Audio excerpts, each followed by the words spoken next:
everybody. Welcome to the Infinite Loop Show, episode number 48. I'm Michael Gaines. And I'm Kacey Coughlin. Did everybody love that new intro? Did you hear that new intro? I can't hear it on mine. No, they probably didn't. For those listening live, Mike's, when he plays videos, I noticed that the audio doesn't come through, but it does come through on the recorded version. So if you're listening to this tomorrow... you'll hear it. No, you know what it is? It's when I play back videos in here. I'll figure it out. No, I know. It's Wirecast. Oh, you know what's awesome? I didn't hit the record button. Oh, damn it. You know what's even more awesome is I didn't either. Just hit it. Just go ahead and hit it. I'll take the audio from the recording and we'll do it. Do this again? No, because I'll just edit it in. The magic. Just like new intro screws me up. Yeah, right. Now that you're the Adobe monthly member, I gotta use this stuff. All the things. I like Premiere and all these things. And you know who else likes Premiere? Apparently, who? I was watching another documentary last night on while I'm like practicing Python. I'm watching a documentary on Netflix, like kind of side of like half screen over here. Yeah. But before it goes on, there's an ad for Dell. And it's got like all these I'm assuming high profile because they make it seem that way, even though I've never heard of any of these companies. Mm-hmm. A lot of professional, like motion graphics, animation companies who have made the switch permanently, from Mac Pros to Dell Precision laptops and desktops. Okay. And Premiere from Final Cut because they feel like Mac or Apple in general isn't like fulfilling their needs and as professional developers and to a certain extent I can kind of see their point, but it was just like, it was really beating me over the head with the whole, we were so Mac, bruh, all this stuff, and now we're totally PC, and hey. I know that there are some people that really despised the Final Cut Pro 10 when it first came out. And I was like, I bought Final Cut, the suite, whatever. I forgot what it was called. Final Cut. I forgot what it was called. I think it was Final Cut Studio. Final Cut Studio, that was it. So I bought that a long time ago, and I installed it recently, and it's still awesome. But I can see now why people don't like 10. And now that I'm using this Adobe thing, I don't know. I'm thinking about maybe switching over to Premiere. But you're not going to go to a PC for that. No, I'm not going to go to a PC. See, that's the thing. There's like two sides to that coin. Mm-hmm. It's maybe Mac is dropping the ball on the software. Okay, and maybe they're dropping the ball on the hardware too because we haven't seen a new Mac Pro yet. And so it's like all these people, both sides of the coin, they feel really kind of screwed on. And so they're chucking out Mac Pros with Final Cut on them for PC desktops with Adobe Premiere on them. Here's the thing. Now that I've got the last model iMac, not the latest one. Running this thing, it's really fast, and you can install the renderer on other machines, so that if it's relatively slow for you, not you, but like whoever's listening, if it's slow for your rendering, you can always network the rendering out to other machines that may be idle at the moment, and so that's good. Why a whole group of professional video people would scrap their Macs for this? For Dell Windows. I mean, why would you do that? I don't know. I'm not in the industry, and I'd like to think that I wouldn't make. Like I said, I see their point on both the software and the hardware argument, but it just seemed like such a, I don't know, just a very depressing, like, I don't know. You don't know. very it's depressing. what. All right, here. Let me see if I can finish your thought on that. That people would rather dump a bunch of money on brand new machines, which probably cost them far more than if they. Well, obviously, At I least mean, twice as much. twice as much than if they kept their Macs and just bought the license for the software. It just doesn't make any sense to me. What it seems to me is that some Windows salesperson or Dell salesperson probably got into somebody's head and said, "Well, we're going to do this." Well, We're gonna. unless they got either free machines Mm-hmm. to demo or machines at a incredibly low cost to Mm-hmm. demo and say, "Hey, test this out, play with this, use this. If this doesn't meet your needs or better yet, surpass, your needs, then maybe you could say a few nice things on camera for us. And if Mm-hmm. not, hey, send it all back and we don't care." I wouldn't be surprised if it was that kind of thing. But Yeah. anyways, we're going down a We're going crazy down a different rabbit path. hole. All right, let's get to the news.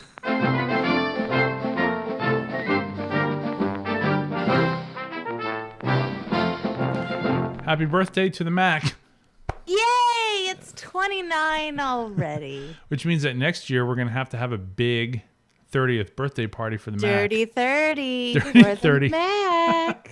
Mac. I don't have a Mac Plus to show. I was actually looking at them recently on eBay. Some of them are still going for like $300. Mm-hmm. They're still going for, I mean, for what they do, which isn't much, that's a lot of money. People laugh when I say Macs hold their resale value, but come on, look at that. They are the BMWs of computers. You have a Macintosh SC at work. I do, and I thought about bringing it home just so I could be like, hey, hey, hey, but it just felt weird because A, it's work's computer, and B, it's work's computer. That might be a problem. Well, I still got my cube behind me. If you're watching the video, there's my little cube. I was watching the video of when Steve Jobs unveiled the Macintosh for the first time, and it's very difficult for people that weren't alive then to really appreciate what the Macintosh meant. And I think that's part of how the concept of what the Macintosh stood for gets lost on a lot of the younger generation because they just go, "Oh, Mac, man. I got Windows and I I play was games." just barely born, so I totally get it. You totally get it? I was one. I was there, man. Were you really? No. No, you weren't. Sure. Being able to have a machine that out of the box, literally out of the box, or in this case, out of the bag, when Steve was demoing it, to do the kinds of graphics and word processing and the fonts and the image writer and just all these amazing things that you can do in 1984, which you really couldn't do on Windows. Well, no, there was no Windows. What am I thinking? For a second, I flashed back to college when we were using Windows for the first time in the newspaper staff. No, I mean, there was no Windows then. So all you had was DOS. That was it. Xerox had no idea what to do with their stuff. Yeah. And So Steve was so good to liberate their technology for the betterment of humanity. pretty much. I mean, Xerox even said they didn't know what to do with it. I know. And now, well, they don't say that anymore. No. Now they're saying like, "Hey, we totally had that. Hey, come back. That was us, guys. First. That was ours. Yeah, totally. I remember the first time I saw a Macintosh. It wasn't until I was in college. I was on the newspaper staff, and I was like the technical editor or whatever they called me back then. And they didn't have anybody on staff that actually knew anything about computers. So they were deciding. This is later. I think that's most staff still today. This is the reason why I said Windows before, even though Windows didn't exist in '84. They needed somebody to go to this. You know how?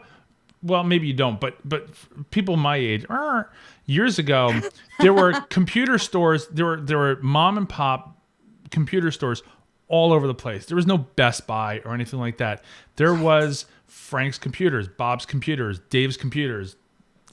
or whatever they call themselves. Some of them had some snappy names. Radio So I go Shack. down. No, not Radio Shack. So they asked me to go with our senior editor and a bunch of other people to look at Windows or Macintosh computers. And Windows at the time was running 1.0. And Did it have reversey? I don't remember, but it was all this Pagemaker that that was running on the Windows machines, and I really don't remember. I don't know if Pagemaker must have been out on the Mac at the time. At that part, I don't remember, but they had to decide, and that was my job. My job was to go there and help them decide whether or not they should use or whether I should buy Macs or Windows machines to run the newspaper, because what we were doing at the time is we had a Verityper, I think it was called. It was a machine where we would type the entire article into this machine, and it would be printed out, and then we had to throw it through a waxer, and then we had to take it. Yes. And then you made a black cylinder? No, we put it through a waxer, and then you had to place it on the we had a cardboard layout of each page of the newspaper, and that's how we put the newspaper together.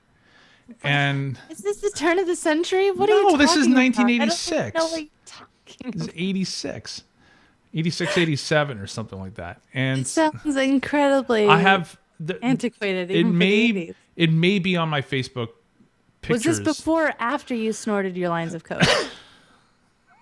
No. It's a fair question. Everybody in the No. 80s was on coke, right? Yeah, sure. Anyway, we wound up buying Windows machines because they were cheaper. That's really what it boiled down to. The licensing for Pagemaker was a lot. And so we wound up buying Windows machines. The funny thing is that after I was gone, after I had left, I went back like a couple months after I left there just to visit people that were still there that I knew, because the radio station and the newspaper office were next to each other. And I go down there and they're all Macs. Like a year later, literally? Well, it was 2 years later at the time. So you clearly did not have as much of an influence over these people. Well, obviously not. I was 18 years old or something. Whatever I was, 19. I don't know. Nah. Anyways, the Mac is $29 today. It is. I'd like to see Apple have like a one-day sale next year today where every Mac is free. For the 30th. No, they're not going to do that. You know, based on the last analyst call, I don't think they're ever going to do that. Apple did have their quarterly report. This cracks me up because for the last 2 weeks, you've seen the same reports that I have where analysts. Remember, you can't have the word analysts without anal. People were saying that Apple is doomed. The demand for the iPhone 5 is terrible, and Apple should be sold. Ridiculous stuff people were writing over the last couple of days.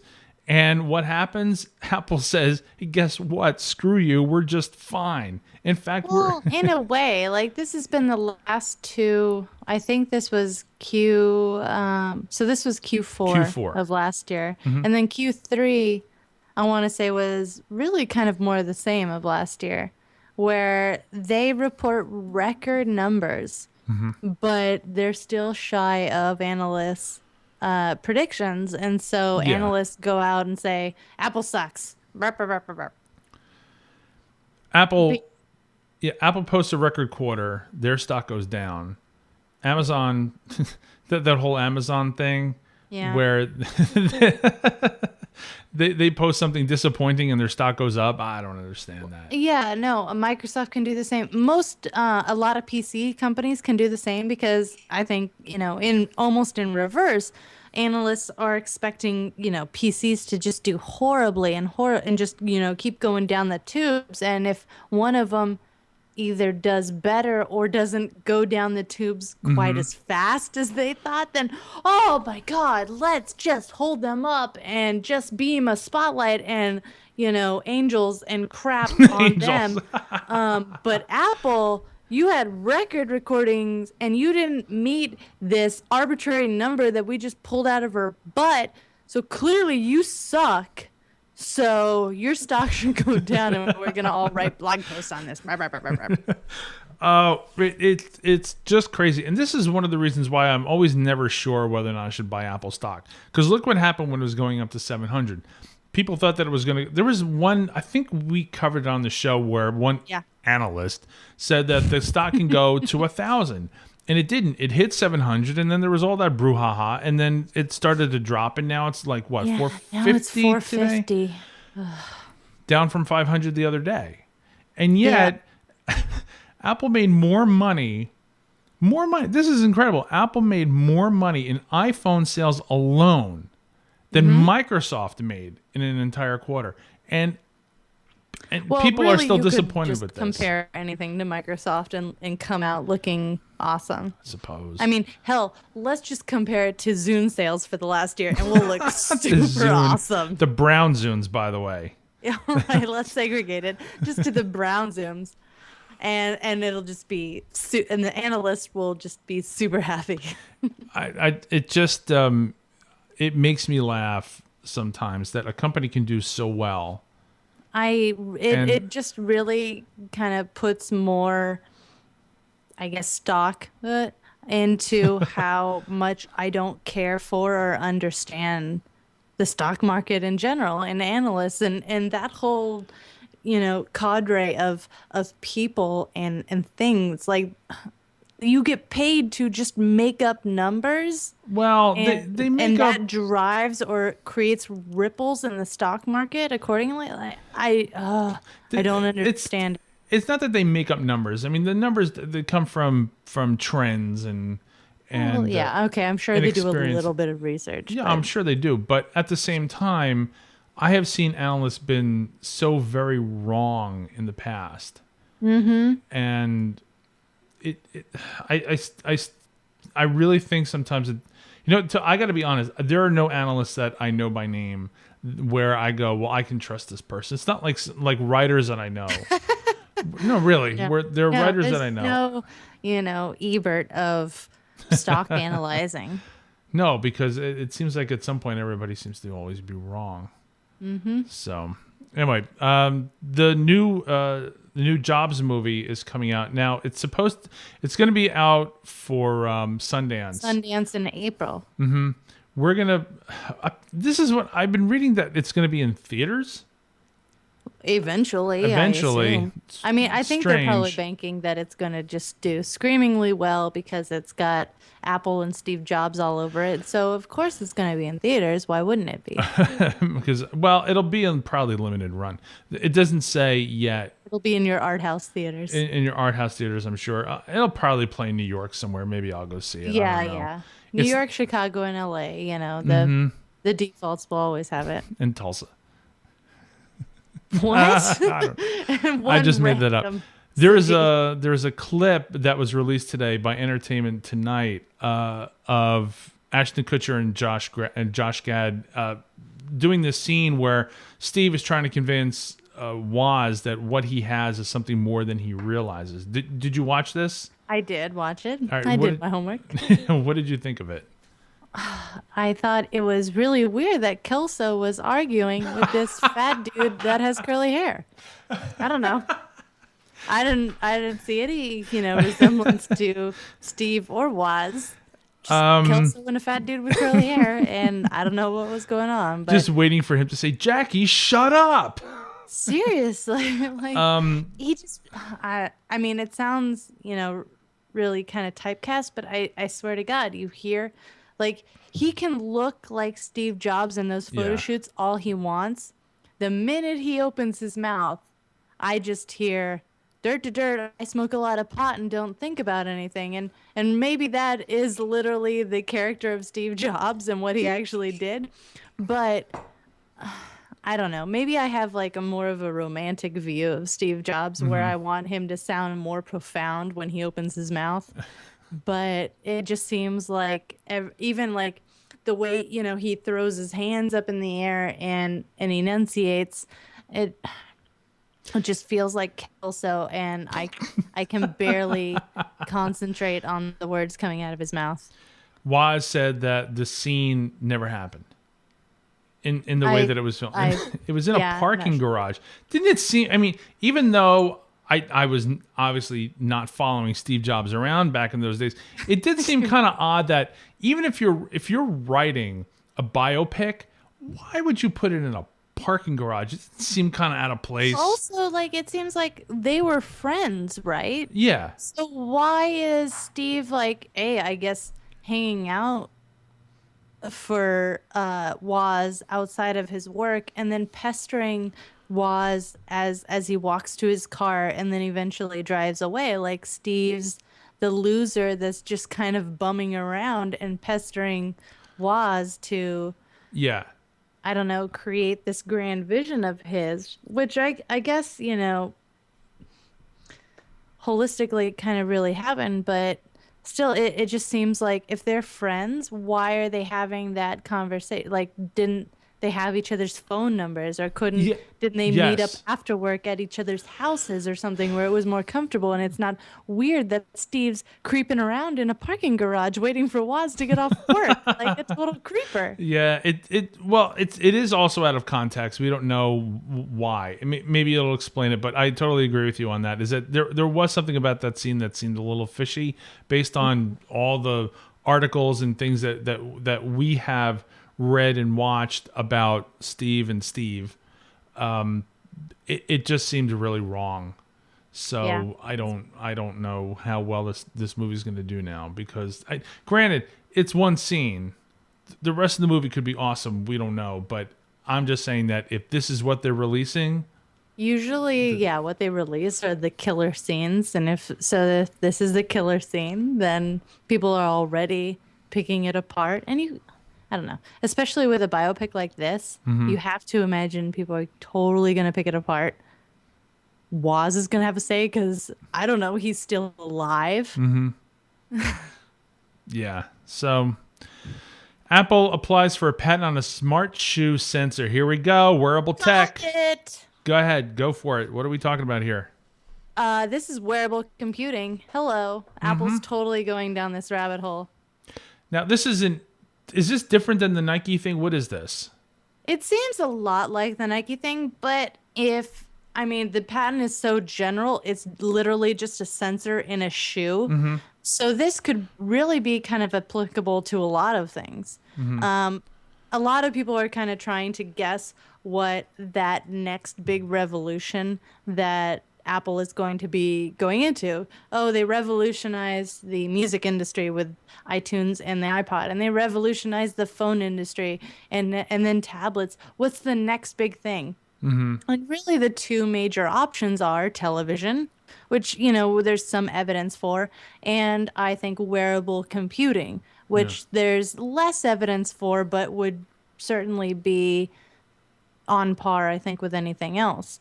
And then, so this smart shoe sensor patent pretty much points at that, along with them redesigning the iPod Nano to not be wearable anymore. Because I don't know, maybe they want to do that themselves. I don't know. Speaking of, just to go off on a tangent a second, speaking of wearable tech, there are some people that I read a thread on Google Plus the other day. Of course, Google Plus is just a little bit biased towards Google products, but Yeah. the idea is that there are going to be so many people wearing Google Glass. Glass, yeah. Do you see yourself, you don't wear glasses, do you? No. And I'm not so much a hipster that I just wear frames without lenses because it's hip. Um, maybe I would wear these if they really had a lot of function and added a lot to my day to day. But B, they'd also have to look a hell of a lot better than they do in their current incarnation. Right now, they look retarded. And Sarah Lane on Tech News Today kind of went off on a little tangent, I think, last week on this. Just like they're dumb looking and I wouldn't be caught dead in them. And so they could have all the functionality in the world, but a lot of people just based on that probably wouldn't put them on their face. Yeah. Where, people are only going to interact first with this. I I wear glasses very, very rarely. Like I have a set really just for reading, and even then I hardly ever wear them.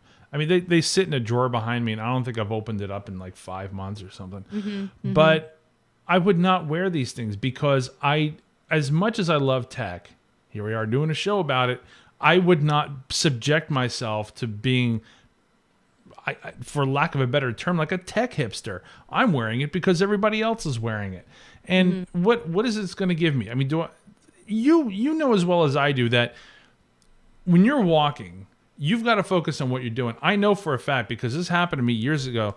2 years ago in Austin, I was looking at maps. I was looking down at maps on my phone, and there's a building. There's a building in Austin that has a raised sidewalk, and I didn't realize it, and I tripped on it. And so anything that you do, anything that distracts you from what you're looking at, and God forbid if you're driving. This is true. This would be super good for driving. Yeah, it's one of those situations where I think that maybe it's a good idea if you're stationary. But then if you're stationary, why don't you just whip out your smartphone and just do what you got to do anyway? And I haven't tried it. I'm just speaking out of knowing about why you need to pay attention to your current surroundings. Yeah. And especially not when you're mobile. And I still have like especially now problems. When you're on your Segway near a cliff. Exactly. Why would you do that? You wouldn't. It's a no. So I think that wearable technology only works to a point because then the technology sort of becomes part of you. And do people want that? Well, then I don't know. Do people want Blade Runner or any of those other, kind of utopian futuristic sci-fi movies? Of course they do. Do they want Star Trek? Do they want to be, Data or Geordi with his, headband-looking glasses? Yes, of course they do. They do, but I don't think they realize what they're getting themselves into. They probably haven't thought past. Look, I'd have like a heads-up kind of display on my face. So yeah, that would be cool. And yeah, I don't know. It would, I think, like you were saying, it'd have to either A, add a ton of functionality to really make it worthwhile, look and feel wise, and B, there'd probably have to be some limitations like the driving thing. Like maybe, I don't know, maybe it senses when you get in the car and it switches from your glasses to maybe on your dash. Because there's already like the Chevy Camaro has that heads up display on the dash. That's not really there, but it's reflected. And so maybe instead of just showing it kind of right there in your view, then it shows it on the windshield and it senses when you switch environments or something like that. It seems to me that there's a point to what I was bringing up is that tech like this, wearable tech, is more passive than something like Google Glass, which is much more active, where you have to be aware of that it exists. You have to stop what you're doing and do whatever you got to do and focus and blink and look like a dork trying to get this thing to make reservations for you at your favorite pizza place or something. 2 blinks means what are you doing? Yes. 4 blinks means seat for 4. It just anyway. So back to this. I think this is a good thing for Apple. It's actually something that I would like to have, but I'm a New Balance person, and I've said this before. Oh. It's not because of Steve. I didn't realize he was wearing New Balance until like years after I started wearing them. I didn't know he was wearing black turtlenecks. I didn't start wearing black turtlenecks. Look at his damn shoes. And jeans. I didn't know he wore jeans. Now I wear jeans. It's weird. Do you see me wearing a black turtleneck? Just saying. The Library of Congress, they said a couple of years ago that they were going to allow people to jailbreak their phones and not be arrested for it. It wasn't going to be illegal. They do this every couple of years. They allow people to not break the law for certain reasons, but it's only for a limited amount of time. Yeah, right. Under Here's a little window. It's well, they okay did now, that. but then you're gonna be a felon in a Well, week. they allowed you to rip DVDs for a limited. I get it, but I don't. It's like know. I like the fact that the Librarian of Congress does this, but at the same time, it's like here, have some candy. Nope, not anymore. And Yeah. why take it away? Totally. Because the way that I see it is that in all this time that it wasn't illegal, who has it hurt? We haven't seen anybody get any technology Well, companies. especially, yeah, with the phone unlocking. I mean, music and film industries can whine and bitch and make all their complaints they want. Phone unlocking, really, like AT&T just doesn't have enough money. Like, I don't understand who it's hurting, really. Nobody. So far as I can tell, I looked, I did some research on this. I could not find a single article that said that the Librarian of Congress making this legal has hurt the industry. However, the law says that when the Librarian of Congress said that this window of opportunity is over, it's over, plus a 90-day grace period. Yeah. So this 90-day grace period ends on Saturday. Yeah. And Now, are they making a distinction between unlocking the firmware or unlocking for putting in, like unlocking the SIM, so then you can put a believe different it's the carrier SIM. SIM in? Yeah. Okay, so it's not the software. No. No. And Still, I mean, especially with like there's places where AT&T doesn't reach, and there's places where, not all carriers reach all countries. And so Right. in those circumstances, really you're going to lock it down so then your user who goes to Russia and you're not in Russia, they just gotta either suffer crazy astronomical roaming charges or just not have service. You're gonna be like that? it's I mean, nuts. it's crazy. So because of this, it's going to be illegal again on Saturday. Now the EFF is pushing.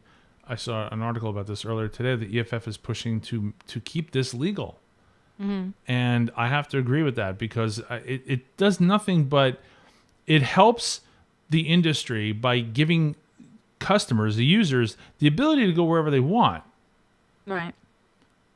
So I just really don't understand this thing. Now, because of this, there may be iOS 6.1 on Saturday. Oh, an update. Yeah, to sort of counteract this whole jailbreaking thing. And so, of course, there are always people that are trying to jailbreak their phones, and We I never still did don't it. have an iPhone 5 iOS 6 jailbreak. And so this is just going to probably kick that can down the road some more. We don't. I thought we did. We have an iOS 6 jailbreak, but not for the iPhone 5. It only works Oh. on 4S and 4. Maybe Apple's got that crap locked down. It's starting Finally. to seem that way. And just a minor thing. Actually, this should really go in rapid fire.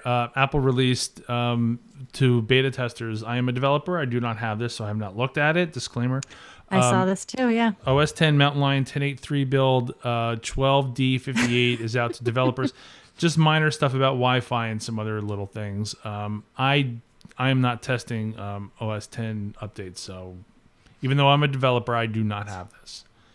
Yeah, I jump on the iOS updates, but not the OS X updates. EA, this is cool. EA finally, after all this time and speculation and people begging, Yeah. is bringing Origin gaming to the Mac in limited alpha. Now, limited alpha, mean, what? This is like, this seems like, yay, finally. But at the same time, like having dealt with Origin on the PC side, I'm just like, why?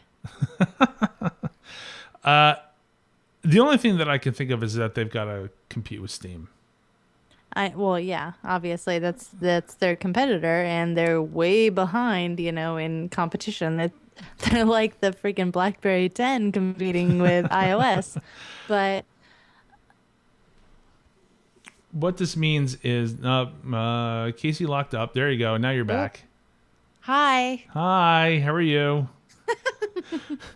Your last sentence got cut off because you locked up. Oh, it was not important. Okay. Anyway, this article on 9 to 5 Mac says before we start seeing Mass Effect and Dead Space running natively on your Mac, EA development teams will have to specifically build Mac versions of each game in order for them to work on OS X.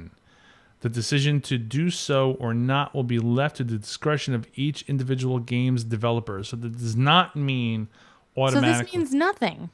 Well, it means that they're They trying. brought their store to the Mac, but none of the game developers bring their games to the Mac. Then what the F? I don't know.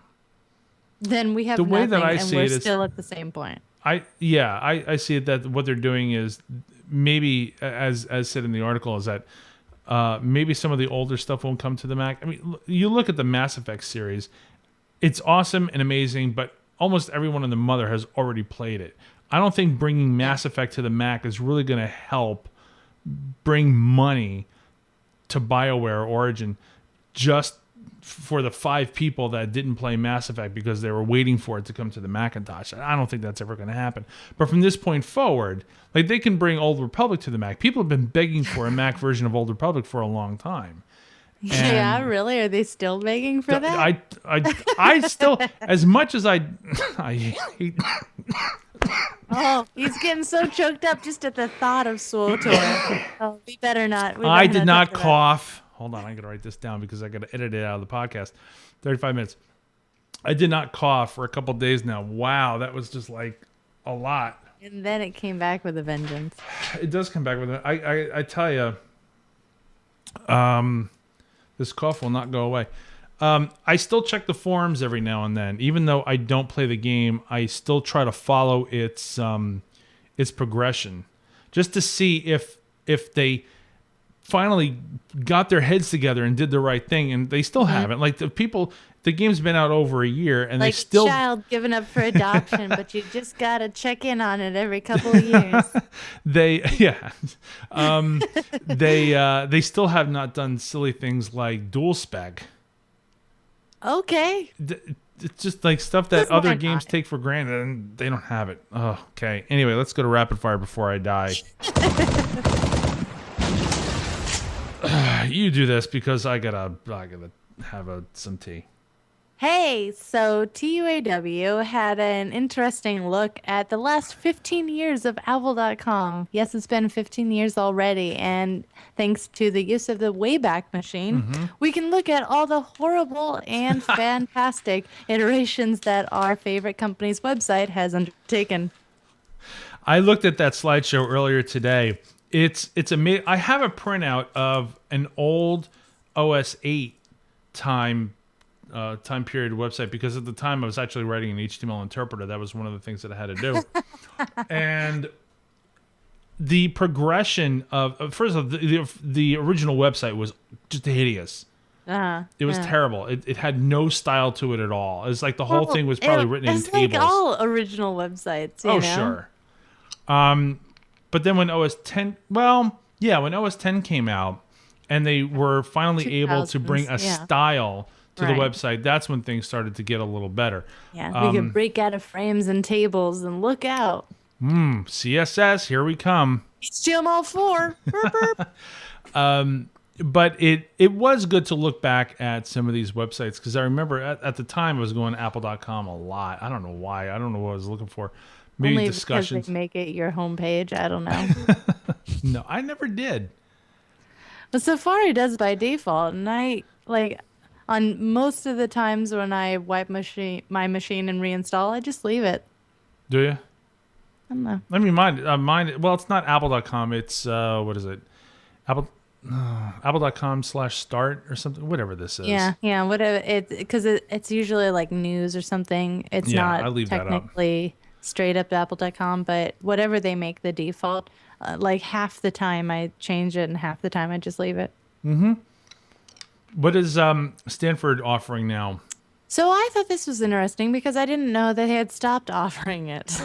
But lo and behold, again on TUAW, Stanford is offering free iOS development courses on iTunes U. So nice. if you were following those and saw that they dropped off, they're back. if you're one of the 3 people that were desperately waiting for Star Wars Jedi Knight, Jedi Academy to come to the Mac, your wishes are now fulfilled.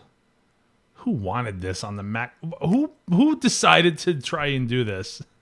I don't know. I saw this today and I went, oh, this can't be right. And it is. This game is like a million years old. Because that one wasn't nearly as good as the Old Republic or some of the others that have now, finally come around. But Jedi Knight, I don't know. No, I don't understand why they did this. It's just like, hey, the catalog is complete. It's like, oh, they ported Rogue Squadron, finally.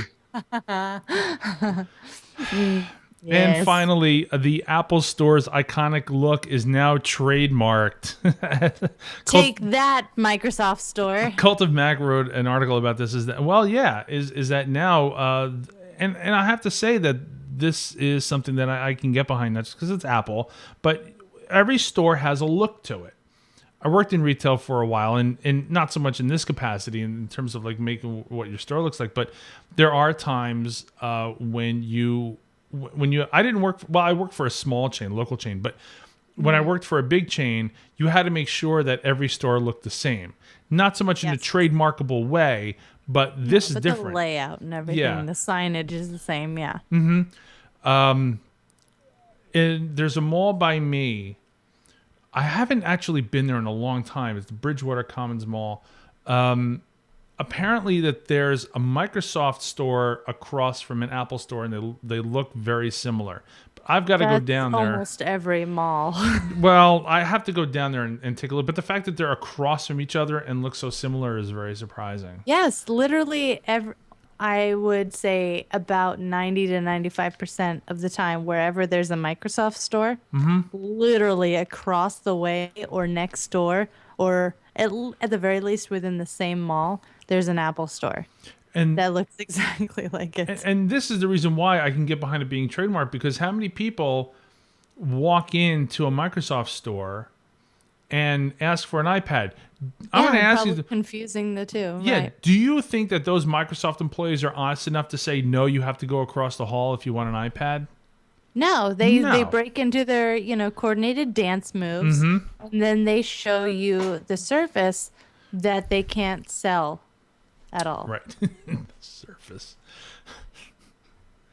I saw today that Oprah tweeted how much she loves her Microsoft Surface. Yeah. And then in the upper right, she tweeted how much she got for tweeting. No, but it said tweeted via Twitter for the iMac. I'm sorry, for iPad. So she tweeted how much she loves her Surface from her iPad. Fantastic. Oh, it's funny. I love it. All right, let's go to apps. I can see why you like this one. Go ahead. Well, there just happens to be a clip show going on right now. Right now? As we speak. Are they winning? Yes. Hang on. Let me check You don't have it up? my app selection that I'm going to be talking about here. So you're a big Clippers fan. No, they're down by 11. Durf. Yes, I'm a big Clippers fan. We have season tickets. We've had season tickets for years now, and they're actually doing well, and so it's very exciting. Anyways, my app selection for this week is NBA Game Time. It's an iOS app that actually allows you to customize it to your favorite NBA team, and so then when you open the app, the first thing you see, the first news and highlights and scores and everything you see is of your team. You can drill down to other, standings and the league and what, your conference is doing. But, upon just all I have to do is open the app, and then I get a very quick glance at when the next game is, what the current score is on the current game right now. Yeah. Stuff like that. So it's nice. Interesting. Now, that's just for the NBA? Yes. All right. I would assume, I don't know, I've never looked if there's like an NFL Game Time app. Well, this is not my pick this week, but I have an app called ESPN. Well, it's ESPN Score Center. Essentially what you do, now I'm just going to show it to the screen. What you can do is you can customize it for whatever team's are your favorites, be NBA, NFL, Major League Baseball, hockey. And so now for me, at this time of the year, it just brings up NFL. And so you can see well, not now because the Super Bowl is going to be on February 3rd. But normally what it would do is like for this one I'm going to show on the screen, it would show the most recent games that were just played. In this case, were the ones last week, the playoff games. But then you would scroll down and it would show all the upcoming games. And you put in your favorite teams, so it would give you news for like the Yankees or the Giants or something like that. So that's what I use. Of course, you could always just use Siri and ask her what the current score is. Let's do that. What is the score of the Clippers game? Los Angeles is down 39-33 right now. Oh, well, that's closing that gap. The Suns are a horrible team. They should be pwning them. Well, they're not. Sorry. Hold Hold on. Anyways. When is the Super Bowl? The Giants Patriots game was on February 5th. Jesus. I didn't even ask about the Giants. Oh my God. Siri needs so much work. What you like. Mine this week is something that I took a look at real quick. I'm mentioning it because I think it has potential, even though I don't think it's very original. I've heard a lot of complaints about this just today because it just came out today. But. Okay. Well, you say that it came out today, but now the people that I've seen on here are actually people in the media, so I have a feeling that they had a pre-release copy. Pre-release, yeah. Yeah. It's called Vine. And what it allows you to do is record a short clip, and you can save it on the server, and then the people that follow you will see this little clip. That's great. However, what it does is it loops. So you know how like when you bring up Instagram, it's just a picture. When Vine comes, actually what I can do is I can bring it up so I can show the people on video. If I can bring it up home, what it does is you can play your little videos on there and they loop. Okay. Well, that's perfectly fine. Like an animated GIF would. That's very cute. The problem that I have with this is that there still is an app from the people that make Justin TV called Social Cam. And a lot of people that I knew years ago used to use it, but nobody I know uses it anymore. So I'm just wondering, what is the purpose of this Vine app? Because I just don't see that this is going to do any better than Social Cam. And look what happened at 12 seconds. I don't know where this is going to go. You could say that about just about really any social media app, but more particularly like any photo sharing app. Anytime there's a new one that comes out, like, you're going to do better than Flickr or Instagram or Hipstamatic or Camera Plus or, insert social app here. It's same thing with video and audio apps. There's already a ton out there. I don't think Twitter released this because they felt there was a void of video sharing apps. They probably released it for the same reason everybody does, because they think they can do it better. And that's probably has yet to be seen. Yeah, so I'm not really sure exactly how much I'm going to use this. I really don't. I really do not take a lot of video on my iPhone, Me neither. I know I totally won't be using this. It's just not something that I find interesting to other people unless you're doing it artistically.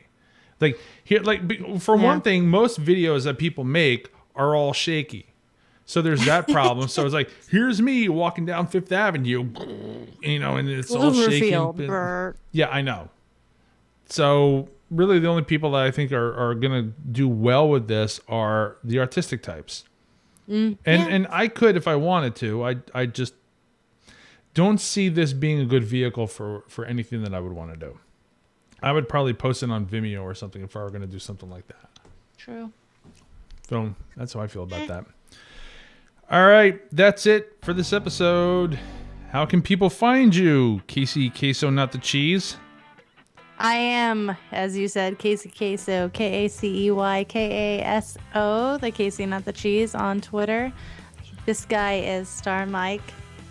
I don't know how else you could spell that on Twitter. We are Infinite Loop TV on Twitter as a whole. We're also the Infinite Loop Show at gmail.com. Please email us comments, concerns, comments about how awesome I look this day. Give us a review on iTunes. Again, we are the Infinite Loop Show on the Facebook, Google Plus, pretty much anywhere. Yeah, review on iTunes would be nice. That would be awesome. We'll be your best friend. We will be. All right. Thanks for watching and listening. We'll talk to you later. Bye.